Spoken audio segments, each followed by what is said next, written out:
And join me in a reading and a hearing of just a couple more verses from that book of Deuteronomy, this time chapter 6, verses 4 through 9. Hear, O Israel, the Lord is your God, the Lord alone.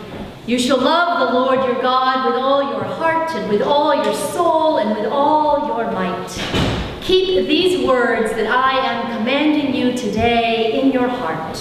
Recite them to your children and talk about them when you are at home and when you are away, when you lie down and when you rise.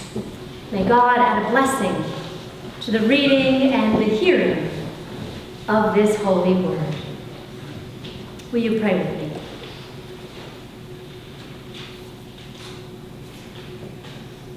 God of every generation and of every land, oil the hinges of our heart's doors, that they may swing easily open to welcome you. Amen. I, the Lord, am your God. If you came to church on Mission Trip Sunday, you heard three of our young people share one of Michael Hendrick's reflections on the Lord's Prayer, just before we prayed it all together. That prayer begins, Our God, or Our Father, who art in heaven. Our God, Michael likes to point out. Not mine, not yours in the singular, our.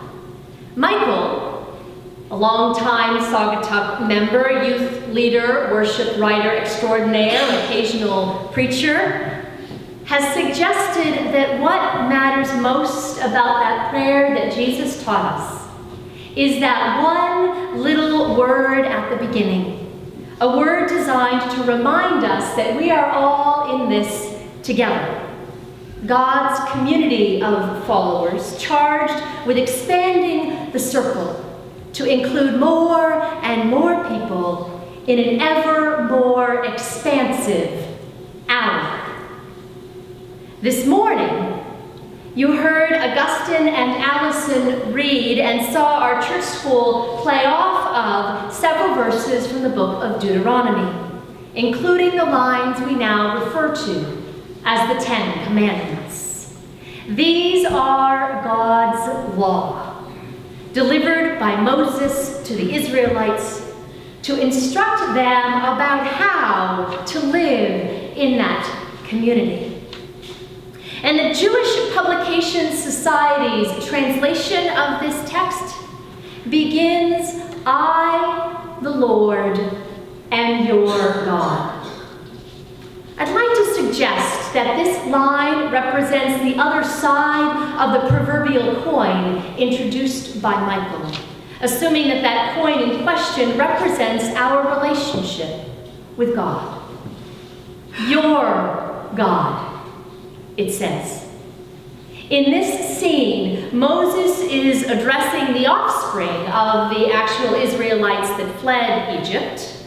They've been wandering around in the wilderness for 40 years, long enough for some to die, others to be born, and to grow old enough to start acting like their parents. So now this second generation is getting ready, finally, to cross over into the promised land. And so Moses takes the opportunity to recall that famous and much quoted mountaintop meeting between God and the Israelites way back at the beginning of the journey, just after God had rescued them from slavery in Egypt. You could call that initial encounter the big reveal, right? The moment God first addressed the liberated Israelites face to face, albeit somehow obscured by fire and smoke, there to lay down some expectations as they planned their future together. You'd figure it's the kind of moment when God would have wanted to make an impression. So it's worth noting what God did not say God did not declare, "I, the Lord, am an almighty God," or an omniscient God, or a totally awesome creator of all things, God.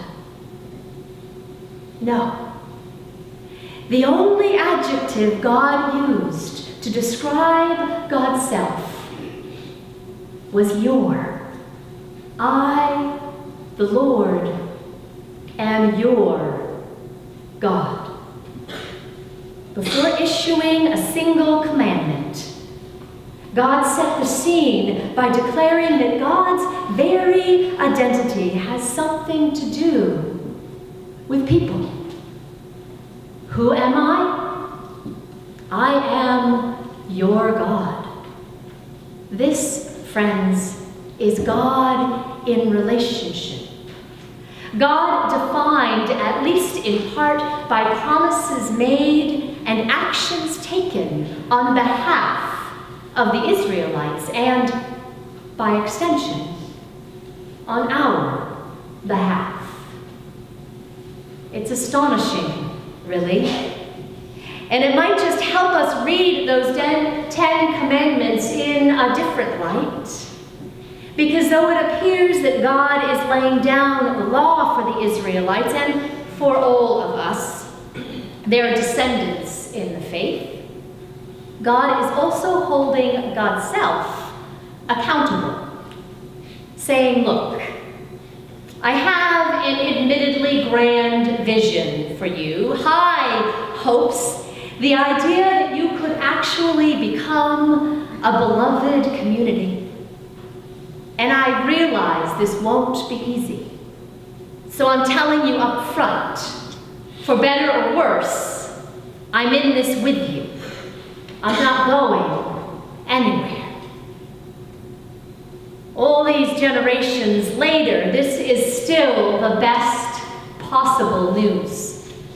Because all these generations later, we are still trying to get it right. We still argue over whether or when it's okay to kill.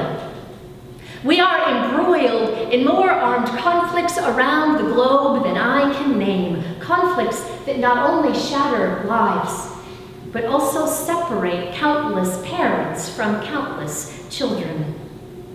We build economies that favor massive accumulation of wealth over the well-being of our most vulnerable populations. We forge alliances and then cheat on each other. We make treaties, sign accords, only to break them. Friends, on this World Communion Sunday, when we celebrate our membership in a culturally rich and varied global community, we also confess that brokenness. Our tendency to think of the world in self-centered terms, to prioritize our own needs, our own wants, without regard for the impact on our neighbors. What makes the next line in the text both a comfort and a warning is that reality. Depending on where you are, where you stand in the system, will determine how you hear this line. I, the Lord, am your God, who brought you out of the land of Egypt, the house of bondage. This God, our God, is the liberator of captives, the breaker of bonds, champion of the oppressed, and Pharaoh's bane. If the passage we read this morning was all we had to go by, we could conclude that our God is most concerned with two things: breaking chains and forging bonds, liberty and community, which almost sounds like the beginning of a founding document, doesn't it? Maybe that's the best way to read this passage, as a kind of declaration of interdependence between us and God, and among all God people. Those first few commandments, they all talk about our connection to God. Like that tiny word, our, at the beginning of the Lord's Prayer, these commandments remind us that no one of us belongs at the center of the universe. Friends, there is only one God, and I'm not it, and neither are you. The remaining commandments all speak about the way we treat each other. So it makes sense that Jesus later summarized the whole law by saying, love the Lord your God with all your heart and mind and soul and strength, and your neighbor as yourself. This is God's declaration of interdependence. These 10 commandments form the foundation on which our faith and much of our modern law has been built. We could surely wrestle with and argue over the exact meaning of any one commandment, but taken together, they serve as a reminder that as far as God is concerned, our faith has an explicitly ethical dimension. Loving God cannot be accomplished apart from the concrete ways we love one another. And while these commandments were first set in stone for a small band of wandering Israelites, they remain to this day remarkably relevant. Don't cheat. Don't kill each other. Don't lie. Don't grasp after that which is not yours. Do honor your elders.